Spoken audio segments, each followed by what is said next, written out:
there, and welcome to Connect the Dots Learning Center podcast. I'm Stephanie Wagers, your host, and I'm so glad that you're here.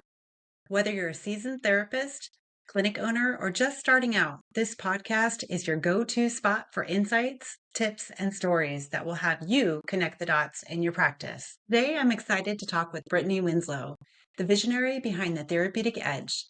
With a focus on cutting-edge therapy techniques and a deep commitment to family involvement, Brittni is transforming the way we support children's development. She'll also share the real-life challenges of owning and running a practice, offering insights that every therapist and business owner can relate to. Let's dive into her story and learn how she's making a difference. All right. Well, today we have Brittni Winslow. I'm super excited to chat with her. She is the owner of Therapeutic, I'm going to get this wrong, Emerge Pediatric Therapy and Therapeutic Edge, which was formerly known as Pocket OT, right? Yep, that's right. Okay. So I want to hear about your journey from when you got your master's and then how you started your practice. Just kind of what did that look like for you? Yeah. So it's definitely kind of this, I don't know if you want to call it a Cinderella story, but very crazy kind of process. So I always knew I wanted to work in pediatrics. So went into grad school knowing that's what I wanted to do, sought out, the field work I wanted in the area that I wanted to be, and pursued that. So went through, did my field work at actually the company I now own.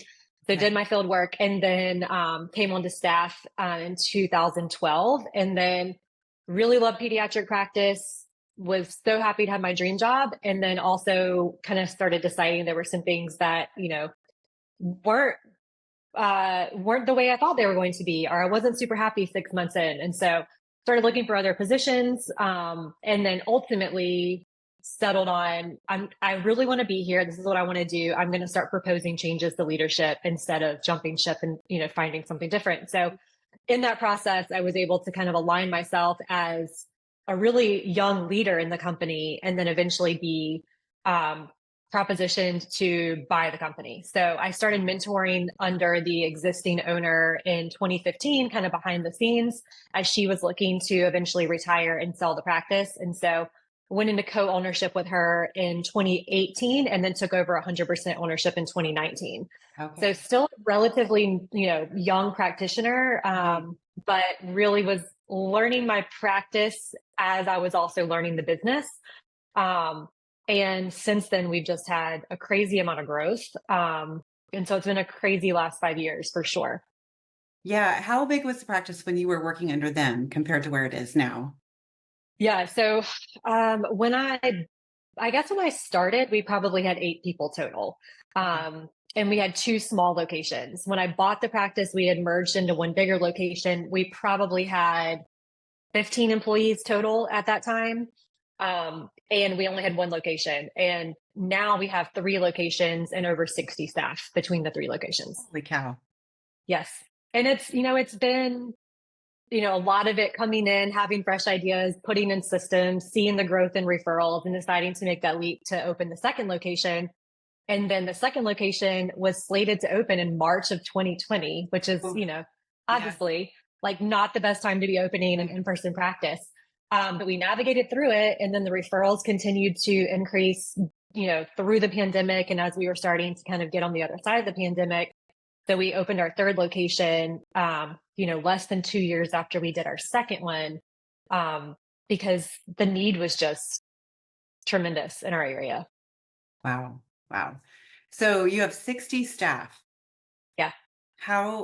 Tell me like your structure a little bit. Do you have like an office manager? Because you can't, I mean, that's just impossible for one person. Yes.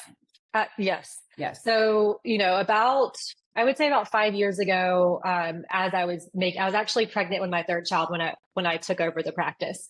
Wow. So when I came back from that, maternity leave of sorts, that you would have, as a business owner, I did not take back on a routine caseload. So I was doing it all in the beginning. I was doing the marketing and I was doing the HR and running the payroll. And so as we started to grow, we did develop in more systems.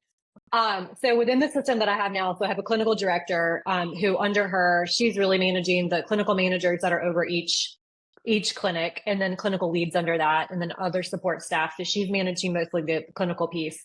I have an operations manager, and she's managing all of the front desk staff, therapy aides, facilities, those sorts of pieces. HR manager, which is obviously handling the HR piece.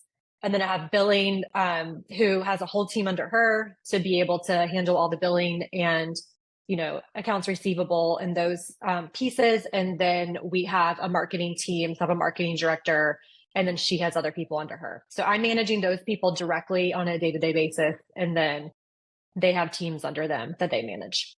Okay. And do you have an office in a location, or do you work from home? What is your kind of schedule? Yeah, so I do have an office in our biggest location, and I try to spend, 1 to 2 days a week there. I'm currently sitting in my home office, so I like to carve out some time to work from here as well. And then I also like, going to a coffee shop and, kind of just getting away from it all and trying to do more of my focused implementation time. So routinely, I'm usually going to one of the other two clinics every week, kind of depending on the need. I like to go to the other clinics when I can spend time with the people there and not just, hey, I'm here, but I'm going to go get in this, find a treatment space and I'm just going to plug away on my computer. Right. So that's kind of how I design it on a week-to-week basis, but every week looks different. Right. So do you still have therapists coming to you to ask you questions, or do you feel like that's pretty well leveled out with your leads? So to a degree, I do. So some therapists will come to me. There's going to be times, obviously, my clinical director, if she's on vacation, some people will come to me. And I think just within our organization, I'm an Enneagram type 2. I like to be connected to everyone. And I also know I can't be connected intimately to every single person in my clinic. And so but there are some of those people who I was involved with onboarding and they might really trust me and they want to bring me in. So I have to exercise some boundaries around that sometimes, because it's really hard for me when someone comes and says, I need your help with this, to be able to say, okay, I hear you. And also you're going to go to this person. So sometimes I'll do that. Sometimes I'll be there to support.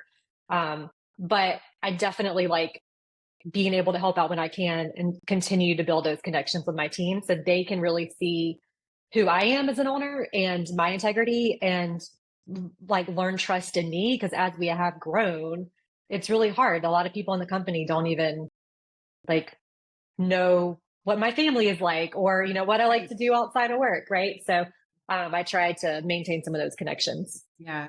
What is the biggest aha or lesson that you kind of learned being under, the ownership before, and then what your thoughts were? And then when you took ownership, was it oh, I see now?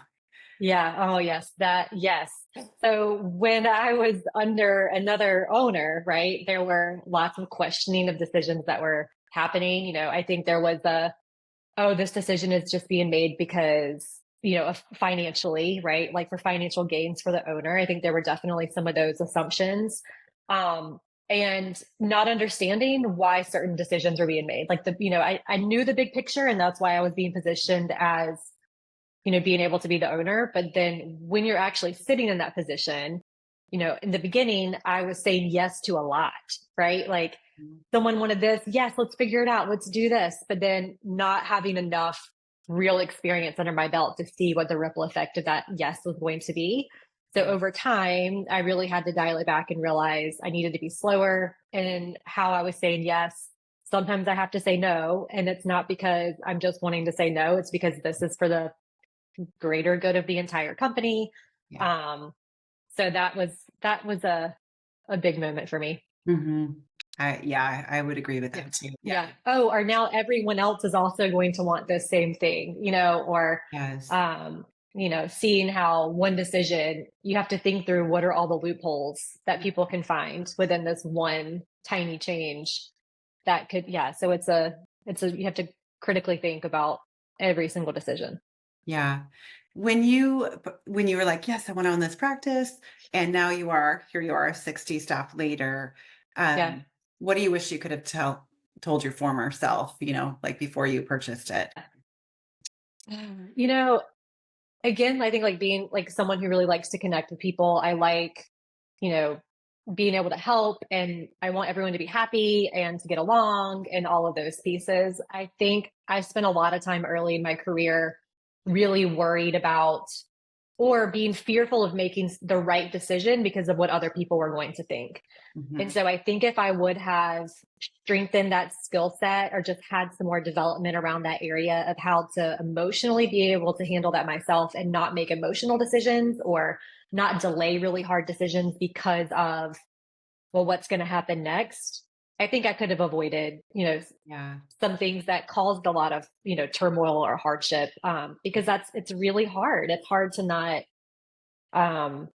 just be emotionally involved in every decision that you have to make. But I've had a lot of growth in that area, and I wish I would have developed that sooner. Right. It is a challenge, isn't it? And like, you want to, it's this weird line of, you don't really want to be friends with your Right. employees, but I know we treat them like family, so that it's this weird balance. Yeah, it totally is. And I love the work of Adam Grant, and he has some good, a lot of good content and books out there. But one of the things, I used to always say, like, oh, I want my work to be like a family. Like, I want this to be a family. But then he has some content out there that said, I'm not going to get it exactly right, but he says something around like, you don't want your work to be like family because families can be dysfunctional. And like, like there's these pieces within that of you don't want your organization to be like a family, because we also make a lot of excuses for family, or, it's a different lens that is still loving and supportive, but it's not making it synonymous with what you would assume like a family like ecosystem would be like. So that was I think a way that kind of helped me to reframe a little bit. That. Is there a particular book that you're talking about that he wrote? So he has several books. I'm not going to be able to think of the names of the books right off the top of my head, but he is really active on social media. And so he will frequently have just little snippets from books that he puts out there. Another Adam Grant. Adam Grant. Okay. Yeah. And another little nugget I got from him that I use frequently is the phrase, my thinking has evolved. Because, even when we talk about, I talked about the third location, I actually stood in front of my entire company in, I guess it was January of 2021, saying we navigated through a global pandemic and opened a second location. This year, we are just optimizing the systems we have. We are being thankful for where we are, and we're not going to kind of impose anymore. Like, we're definitely not opening another location, right? And then you get to like May, June, and I'm like, actually, I think we do need to open another location. And I had to go back to the team and say, I know I said this, but I have more information now. I have to be evolved in my thinking, and it's okay to change your mind. And I think some of the things that he has written has really helped me to better see that and better communicate that to the team in a way that's not like, hey, I lied to you guys. Actually, we are opening another location. I just have more information now, and I'm going to make a different decision based on that. Right. And that piece of like not giving too much information to your staff, like in younger career as an owner with it, like I'd be like kind of talking about what I was thinking. And then I realized I can't do this because they start to panic. And then if I've changed my mind, they still want to go back to it. So it's like get all the information and then have it all neatly packaged up and then present it. Exactly. 100%. But that was a big lesson. Yeah. It is. Yeah. I think, early in my career, that's what I was, I've always been very transparent in how I lead, but I do have to turn that on and off at certain times. Yes. Because I definitely was very transparent in the beginning. And it does. Even though I know I'm going to tell you all this information and I got it, they don't always know that. Right. So you have to pick and choose kind of what's the best strategy for what you're going to communicate and what are you going to kind of hold closer to the chest until it's the right time. Yeah. Yeah. So you're busy. You've got 60 employees, 3 locations. What led you to take on the Therapeutic Edge? Yeah. So we really pride ourselves on being a teaching facility, and we have created this culture of clinicians within the organization that they want to learn, they want to get additional certifications. So we are being sought out in our local community for, teaching on sensory processing or orofacial myofunctional or whatever it might be based on some of these skill sets that have evolved. And so we started looking at what are some ways that we can continue to broaden our reach for how we can educate other clinicians. And what would that look like? So we started actually building out a course that we were going to build out ourselves, kind of figure it out, start to market it. And then along that same time, I had the opportunity to purchase the Pocket OT kind of like came across my email, and I looked into that and pursued it. And similar to how I was able to buy an existing practice, I was able to buy an existing continuing education platform that, had pre-made courses that we could take and rebrand, and just felt like we were going to be starting a little bit further down the road than starting from scratch. Right. So we decided to do that. And, I mentioned the specializations and wanting to teach and wanting to expand our reach for educating other clinicians. But also in the world of therapy that we live in right now, I really was also looking at other ways to monetize and diversify revenue for what we're doing, because, reimbursement rates are inconsistent, and we have a lot of therapists, a lot of healthcare providers right now in general that are really burned out and, trying to figure out kind of that better balance. And so it seemed like a really good opportunity for us to say, hey, we can use our clinical skill sets in a different way to educate other clinicians and be able to monetize this in a way that will hopefully take some of the pressure off of one-on-one, billable hours. The goal eventually to be able to give really skilled clinicians another way to monetize the work that they're doing. So are your clinicians at your clinic providing the education for Therapeutic Edge? So currently, we have the existing courses that the Pocket OT had recorded, and those are on there. And we just launched one new course that is more about becoming your most confident provider or practitioner. And that was one of my employees that did record that course. However, we have a whole separate agreement for anyone who's doing content creation. So it doesn't have to be someone who works for us. Gotcha. That's just kind of our warm audience of people who are willing to record content.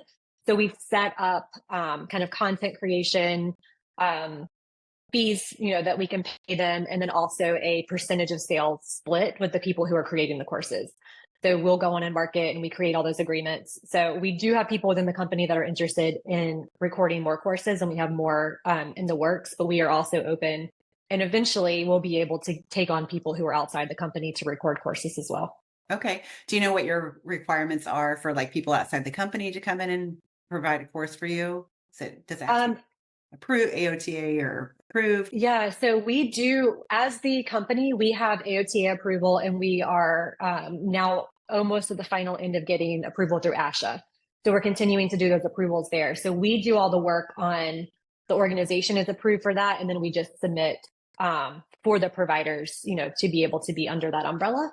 So as far as what they would need to do, we would just need to have a good idea. At least my practitioners, I know, and I've seen them present, right? So we would need to do some sort of figuring out what's the skill set, how we're going to present this, and those sorts of pieces. But then we just kind of work out the agreement from there. So it's not a lot they would really need to, they don't have to have any special, additional certifications or abilities to be able to do CEUs individually in order to work for us. Okay.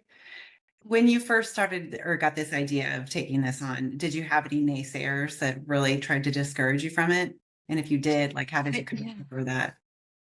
Yeah. So in talking with some of the people who I work with, just kind of in, professional consulting worlds, there was some, oh yeah, I've tried to do courses and, it was really hard, or, I think there's this element of, this is a lot of work. And I've been told that a couple of times in my professional life. Oh, well, that's a lot of work. And I'm like, well, what gives you the impression that I'm not able to take on, or able to tackle that? So yeah, there were some people who I think were hesitant to endorse something like that. And I will say, particularly within our company, when we started talking about this within the company with some of our staff, I think, again, with the transparency piece, some people thought, oh, this is going to be a lot of extra work on me as a clinician. And, people start to think, how did you even, find the money to buy this? Or, there's a lot of questions that, you have to get in front of.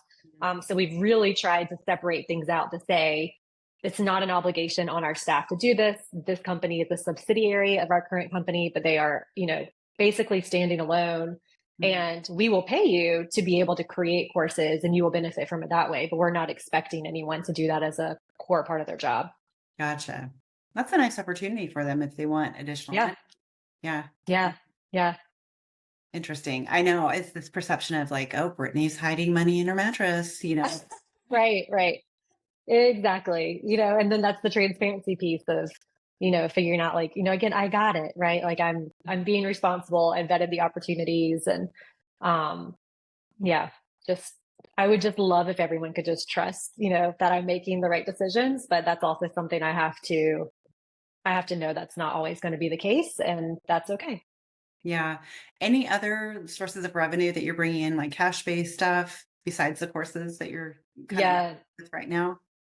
So in our therapy model, we're in network for Medicaid and TRICARE, but we're out of network for commercial insurances. And so we do have families that do pay privately to get services with us. And so kind of as an offshoot of that population, we do run therapeutic groups that we call our clubs. And so that's another opportunity there. We do also, I mentioned, just do presentations in the community. And so we're doing them all over the place, and those are monetized. I've done some work with consulting with developing sensory gyms within how I've done it in school settings, and I've also done it for like home gyms. And so I'll go in and do that. And I've done some consulting with other practice owners as well. So yeah, just dabbling. Dabbling. Yes. Yeah. I know. I keep thinking like there's got to be this like amazing way to bring in. Yeah. Right. Right. Yeah. Yeah. And then there's also the time, trying to figure out I know. what's the highest and best use of my time. Right. Right. Yeah. Do you guys have a big wait list? We do. Yeah. We have a huge wait list, and, it's the Tetris of trying to figure out the people on the wait list or the times that we have available. We've made a lot of really good progress this year in utilizing a flex list. So we have clients who are ready and can be plugged into the schedule as cancellations happen, particularly in the summer. I was guilty of this myself. My children also receive therapy at the clinic, and one of their speech therapists reached out and was like, "Hey, I saw on your schedule you're actually out next week. Do you want me to cancel Molly's session?" And I was like, "Yes, I do. I'm so sorry." So yeah, we really try to help families understand the more flexible they are, we can get them in. But if they can only do, 4:00 on Tuesday, then you're going to be fighting for that spot for a while. Like, what do you mean you don't have it? Right. So let me ask you this. So if your practitioners are presenting, how do you manage that piece? Because I feel like just trying to get practitioners is difficult, but their schedules and the clinic are full. So how do you balance pulling them from that to do other stuff? Yeah. So we do try to do the presentations in times that are usually in the mornings. The families that come in the mornings for us are usually easier to move to another canceled block within the day or another kind of open time frame. So we try to work on kind of scooting those things around. Since most of the presentations we're doing out in the community are paid presentations, we're also able to give that clinician billable time, equivalent to kind of whatever we're bringing in for that presentation, to be able to then, not penalize them. Like they're like, "Oh, I'm going to do this presentation and now I'm not going to be able to hit my bonus because I had to cancel these clients." Right. So we look at that piece because it is billable time. We are getting money for those services. And the presentations are normally, anywhere between 1 and 3 hours, most being like 1.5 hours. So it's not a tremendous amount of time they're having to shift around. Let's talk a little bit about employing people and like just trying to find people in this economy culture that we're in. I mean, you've had turnover before. We've all had turnover, right? And it just, it happens always at the worst time. Yeah, sure does. Yeah. What are your methods for finding skilled practitioners that fit into your culture? And how do you determine that they fit in your culture? Yeah. So I read a book recently called All In. I think All In was written by Mike McAllowitz. I think that was one of his books. I might be misspeaking, but I'm pretty sure. And he talks about this concept of building your bench. And so I feel like that's really the framework that we're trying to use with looking at constantly hiring. So our best employees tend to be the ones that we have already trained up through fieldwork. So, I mentioned we, pride ourselves as a teaching facility, and we take a lot of students. And so I actually just offered and had a therapist accept a position who just finished a field work with us. So usually that is the best way that we have found to really be able to do that and to build our bench. Outside of that, you know, it's hit or miss what you find on, Indeed and those sorts of things. So we try to do a lot of promoting through our own social channels, building connections through LinkedIn, um, just nurturing a list of people who might have reached out to, apply for a position at one point, but if we didn't have a position open for them. So, I mean, it's a multifaceted approach of trying to find people and trying to find the right people, because the last thing we want to do is bring someone on who we don't feel like is going to fit in with, the types of clients that we are seeing on a daily basis. And so sometimes we might have clinicians that come through that might be great, but they might not be the best fit for us. And it's a hard decision in those times to say, we're not going to extend an offer and we're going to wait. But it's ultimately the best decision to do that. Mm-hmm. What is your most favorite interview question that really just reveals a lot of information about the person? Yeah. I mean, I like asking them what they like to do just outside of clinical work and kind of like what their bigger dreams are. Mm-hmm. I feel like that's often a question that I have to try to remember at the end, because I'm like, oh, I'm trying to figure out your clinical skill set and all these pieces. But I'm like, oh, wait, who are you as a person? And how can I see that connecting in with the rest of the team? So I like asking that and seeing kind of how they light up there. Sometimes, when we're talking about what's your big dream, and we know that we would love for someone to be on our team and to be on our team forever. But we also know that sometimes people are going to move on, or they have bigger dreams that they want to pursue later. And so we want to know, what are those big dreams? How can we work on developing you as a clinician and you professionally and keep you really engaged as an employee? Like, what are going to be the best ways for us to do that so that you're your best self while you're here in the time that we have with you? So that's been fun. And I think sometimes people are kind of tentative to answer that question because, if they have a big dream that they think is going to pull them away from work, like they have to be kind of vulnerable in that decision too. So whether it's, oh, I want to go and take this bridge program eventually, or I want to open my own practice or do X, Y, or Z, those I like when we get to that part, because I can see, okay, well, how can we develop you and keep you really engaged as an employee while we have you? Right. Yeah. So I think that's a layer we don't normally get in standard interview questions.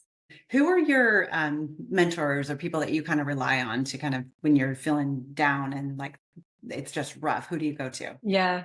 Over the last 5 years, I've really developed a really good community of other practice owners across the country.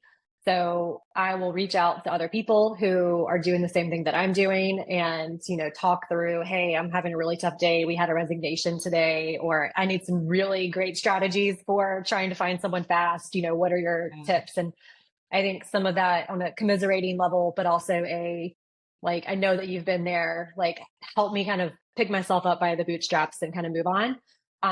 So that's been great. And then I found a lot of value too in networking with other people outside of our profession, because ultimately, they might have an idea that might not fit exactly with what we're doing, but it might spark a whole different way of thinking about something. So I've been involved with a community called Brilliant Balance for the last 5 years. And that is owned by Cherylanne Skolnicki. And so I've been with some of these women for several years now, and there's always new women that come into the group, and there's usually about 20 of us from a variety of different practice areas, or not practice areas, a variety of different, industries, and either they're entrepreneurs or they're in corporate world. And so I've learned a lot with just how to be a leader, develop my leadership, develop my teams from those people who are in a completely different area. Yeah. So, and they're all women, and I love being able to really, I don't know, learn and grow with other women and help to kind of build each other up. Right. It's a lot of learning, a lot of growing pains too. It is. Yeah. Very cool. In our clinic personally, we always get the work-life balance and we survey our staff and everything's always great. And then like, where are you on work-life balance? And they'll always lower. And I know it's a high burnout, but how do you guys manage that within your clinic? Yeah, this has been one of the areas that I've spent probably the most time in over the last year plus in trying to figure this out. Because it is really hard. And I think as a practice owner, I also sit in this place of like, well, I also feel really burned out sometimes, and, back in my day, right, I was doing this but you have to kind of sit that aside and figure out what are the root causes. Is it really the burnout? Is it the work that we are doing and how can we support making that better? Are there things happening outside of this person's life? Like, what do we need to do to support them in that piece? And so being someone who wants to fix everyone's problems, I have given my team platforms to say like, hey, what are the top one or two things that if changed would improve your daily life? And really trying to have good, like, let's go to coffee. Let's talk about your day to day. Let's figure out what the pieces are and learn, okay, if we change the system or if we introduce this part, then this can take some of the burden off of the clinicians to be able to spend more time in treatment. We had a big discussion around this at our annual meeting this year. And one of the big things that came up were setting boundaries. Mm-hmm. And a lot of times it's been boundaries with families. And so what I've learned over the last year, and we're really trying to kind of craft a different way towards, is it's not the one-on-one treatment that is burning out the clinicians. It's all the extras. So I use this analogy at our annual meeting of within our company, we are here to go the extra mile. Our therapy that we provide is different. We are not just having kids dropped off and then picked up and saying, great, see you next week. We are educating the families. We really want to give that whole, full, holistic kind of approach to our families. And so that is us going the extra mile. But where is it the extra mile and where is it the extra miles? And the extra miles sometimes need to be looked at differently. And is this something that you're doing that we actually need to be charging for so that you're getting billable time for that? So if you're telling me you're spending, 4 hours developing this really intricate home program and all of these pieces that go with it, we should probably be asking the family to pay for your time in that. We need to value your time. So looking at those pieces, hey, we don't text our families at 9:00 at night, like what are the boundaries? And I think from learning this, it's been, they don't know what the expectations are, right? Yeah. So I'm like, gosh, I'd hate to think that you think that I want you texting families at 9:00. I'm not texting you guys at 9:00. So trying to model some of that too, to my team. So it's been learning and learning what the expectations are, setting those boundaries, and then creating tools for them to be able to keep those boundaries. So, whether it's something that says, this is what is included in your day-to-day, in your service, that these are the things that you can expect from us. And if you need an extra parent meeting, more than 15 minutes, or if you need this and this and this, we are happy to accommodate this. And here are the fees that are going to be associated with these sorts of pieces. But yeah, it's going to be different for every clinic, for every culture. Right. But that's what we found is it's all the extra. And, I think something that I really tried to illustrate to my team as well is, if you have in our clinic, there's we have OT, PT, and speech. There's a lot of clients that are getting more than one service. Right. And sometimes even within the same service, they might get OT with one person on Wednesday and another person on Friday, depending on kind of what's available. So what I've mentioned to them is, you could be out there giving your best therapy and holding great boundaries and not texting families at 9:00. And you're an excellent clinician. And that child is having great progress. And your coworker may also be a really excellent clinician, but they are texting the families at 9:00 and they're spending all this extra time sending these additional documents. That family is then going to think that the one that's doing all the extra stuff is great. And the one that's actually holding the boundaries is not great. And they're not giving them what they need. So we have to have that expectation and set that boundary as a whole company, because we don't want to then make the people who are holding the boundaries, looked upon less favorably right. So it's this helping out your teammates too, I'm going to hold this boundary and this is what we're going to do to be consistent so that there's not this person is doing all these things for me and you're not. Yeah. So it's a growth process. It is. Yeah. And I think we just had this same conversation at our last staffing. Like, it's not appropriate to be texting families because same thing, like Johnny's mom runs into Sally's mom and they're like, oh, my therapist, Yeah. they didn't. And it's just this like, Yeah. needs to be equal and even. And it's agreed. all around protecting the therapist. But yeah. Right. Well, let's talk a little bit where you're trying to take the therapeutic edge. I keep getting it with your company, but I got it. That's fine. Yeah. So, there's a lot of really great educational platforms out there for therapists. And, the Pocket OT was, so focused on obviously occupational therapists. And, there were, you can also, not be an OT and submit and get CEUs for that. But we're looking at what we want to do within Therapeutic Edge, similar to what I was talking about in our practice. Like, we want to be giving we want to be doing that full service, educating. We want families to be able to really know how to approach what they're working on with their child outside of therapy.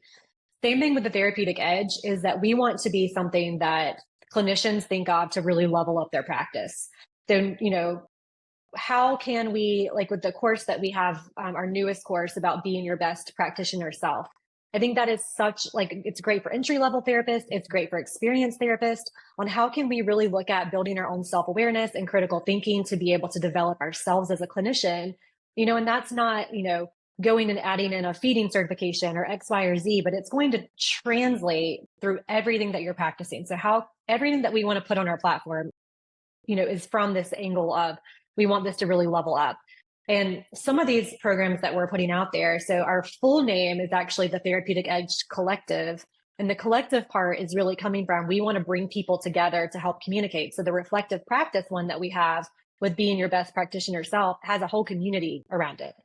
So you can, when you're a part of that, when you sign up to take that course, you're also getting access to this community directly with the creator of the course to be able to figure out how can you really apply this to your practice? Because I think we've all been guilty of taking a course, really loving the course, but then how do you take the time to implement this and actually make it work in your practice? So we're trying to bridge that gap there. Nice. So really just trying to be different, be beyond just here's a course. Thank you for taking this. Here's your CEUs. Like, how can we really help you to implement these pieces as well? We just launched a tummy time handbook that can be used for families. It can be used for practitioners. So we're really trying to figure out, what do people need? What are the missing kind of, what's the gap analysis between what's out there? What do people need so that we can help support and help them to level up their practice? So it's for practitioners and for families. Yeah. So right now, most of what we have out there is geared directly towards practitioners, but we have a whole store of resources that can really be either way. So it could be a family who's looking to have something implemented at home, or for therapists, when a family says, hey, I would love to create you this home program, like, are there things that we can go ahead and create that clinicians can then buy themselves time back and just say, okay, here's this resource I can send. Awesome. And membership, or is it just pay per course? It's currently just pay per course. Okay. Awesome. Yep. Anything else you got up your sleeve? I think that's it. I think that's it. Yeah. Yeah. Wait till next year. I know. Right. Yes. There's always, I think also being a parent and being an OT and doing all of this, I learned so much from that too. One of my children is neurodivergent, and the way that I parent, and as she gets older, it's really figuring out like, oh, this is a whole new way I can relate and connect. And this is what families need. So, I think it helps me to evolve the services that we're offering, and also, how we educate other clinicians as well. Okay, so how can people find you? So the clinic is on Instagram, Emerge Pediatric Therapy.